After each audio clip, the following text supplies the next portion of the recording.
Everyone আসসালামু আলাইকুম। কাছের এবং দূরের বন্ধুরা যে যেখান থেকে আজকের এপিসোড দেখছেন অসংখ্য ধন্যবাদ আপনাদেরকে। আজকে চমৎকার কিছু ভর্তার রেসিপি নিয়ে হাজির হয়ে গেলাম। আমি পারুল আলম। আর পাডাম মাখা ভাত কে কে খেতে পছন্দ করে অবশ্যই কমেন্টসে জানাবে। এই যে খুদের ভাত রান্না হয়ে গেছে, ভিডিও কিন্তু অনেক রেসিপি দেওয়া আছে, অবশ্যই দেখে নেবে। এখানে আতপ চালের খুদ দিয়ে ভাতটা রান্না করে নিয়েছি, অনেক রেসিপি আছে দেখে নেবে। চলো যায় মূল রেসিপিতে, ভর্তায়। আজকে একটু হালকা বৃষ্টি বৃষ্টি ভর্তা বানাবো। এখানে পানি কুমড়া শাক আছে, সে দিয়া চাপা দিয়া, এটা হয়েছে, এটাও একটা চাপা। আমি অনেক চাপার নাম জানি না, এরকমের বোটে নিয়ে তারপরে এটা ভেজে নেব এরকম করে। আমার অত অভিজ্ঞতা নাই, কিছু মনে করবেন না, আমার মতন করে আমি বানাই, দেখতে থাকুন, যদি কারো দরকার হয় শিখতে পারবেন।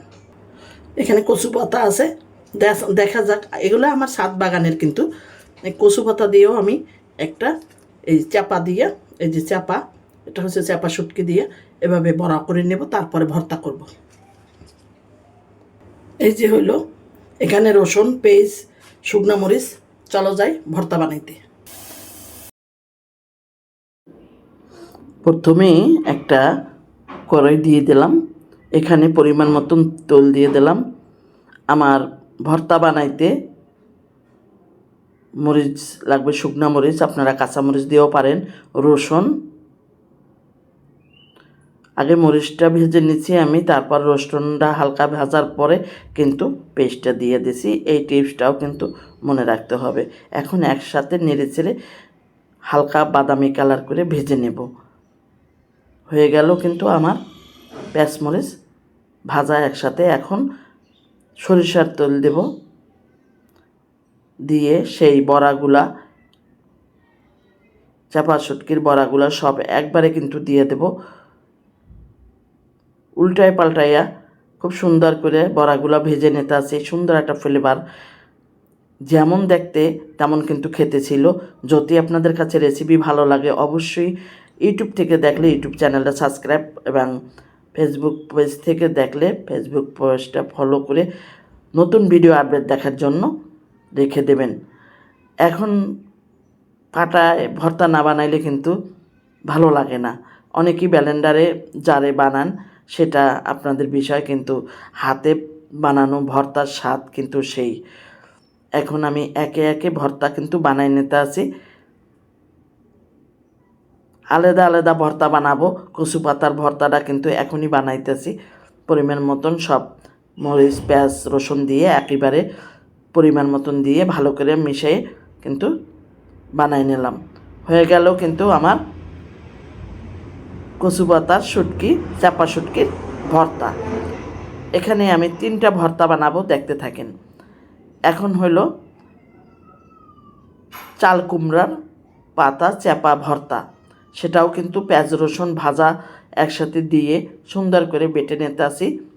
অবশ্যই এভাবে বেটে, আর আপনারা হয়তো লক্ষ্য করছেন আমি কিন্তু অত মিস করি না ভর্তারে, আমি সবসময় একটু আদা ভাঙ্গা রাখি, তখন কিন্তু খেতে কিন্তু সেই স্বাদ লাগে। হয়ে গেল আমার চাল কুমড়ার পাতা শুটকি ভর্তা, মানে চাপা শুটকির ভর্তা, এটা হয়ে গেল। এখন আমি আরেকটা ভর্তা বানাবো, সেটা হয়েছে কালিজিরা ভর্তা। কালিজিরাটারে সরিষার তেলের ভিতরে ভেজে নিয়ে আসছি। 100% গ্যারান্টি, কোনো তিতা লাগবে না, খেতে স্বাদ লাগবে। এই যে 2 ধরনের ভর্তা দেখলেন, তার চেয়েও বেশি। এখন পেঁয়াজ মরিচ ভাজা আর রসুন দিয়ে আমি কালিজিরা ভর্তাটা বানিয়ে নিলাম। দেখেন, এরকমের মজাদার ভর্তা পেতে হলে অবশ্যই আপনারা পারুল আলমের কিচেন মানে সহজ রেসিপি অবশ্যই দেখবেন। কে কোথা থেকে ভিডিওটা দেখছেন অবশ্যই কমেন্টস করে জানাবেন, ছোট্ট একটা ধন্যবাদ দেওয়ার জন্য। হয়ে গেল 3 ধরনের ভর্তা। কেমন লাগতেছে? অবশ্যই আপনাদের ভালো লাগতেছে। ভর্তা, খুদের ভাত, খুদের ভাত দিয়ে আজকে ভর্তাটা খাওয়া হবে। সেই খুদের ভাতটা কিন্তু ভাত পাড়া মশা কে কে খেতে পছন্দ করেন আমার মতন কমেন্টস কিন্তু করতে একদম ভুলবেন না। আমি এখানে কিন্তু 2টা ভিসা দিয়ে, এটা আমার মা খালারা কিন্তু আমাদেরকে খাওয়া শেখাইছে। আপনারা যারা এখনও খাননি পাডা মশা ভাত অবশ্যই খান, খুব অসাধারণ, যেমনি টেস্টি তেমনি খেতে। এই খাওয়ার টেস্ট সারা জীবন মনে থাকবে। আমার মতন করে একটু খাইয়ে নেন, তাহলেই বুঝবেন মজা কতটা। আমি খেতে খেতে কিন্তু পারুল আলম চলে যাব পরবর্তী কোনো ভিডিওতে। অবশ্যই আপনাদের সাথে আবারও দেখা হবে। আল্লাহ হাফেজ।